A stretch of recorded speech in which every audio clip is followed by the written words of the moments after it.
Намазды оқыма, мынандай сөзбен да, намаз оқысам менің жүрегім тынышталады, күшті сезінемін. Оқыма айтып намазды. Сенің намаз оқып жүргенің соның себебінен болмасын. Өйткені сен бір күнінде намазға тұрған кезде ол сезім келмей қалуы мүмкін, саған күштілік та. Сен тастап кетесің ба, не істейсің сол кезде? Сен намаздың міндеттілігін ақылға сал. Сен тұрып, болсын жақсы сезім сенде, болмасын жақсы сезім, сен тұрып оқуың керексің. Сенде өлім деген нәрсе бар артыңда келе жатқан. Ислам сезімге салынбайды. Сезімнің өзінің рөлі бар, конечно. Иманды көтеру мәселесінде жылап, үйтіп, бірақ жігіттер, ақиқат дін бұл ақыл. Сен мына аяқпен білуің керексің діннің ақиқаттығын. Ошибка сезімге салғанда.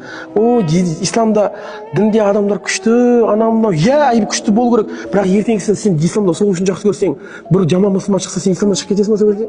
Салма оған исламды. Исламның ақиқаттығын ақылға сал.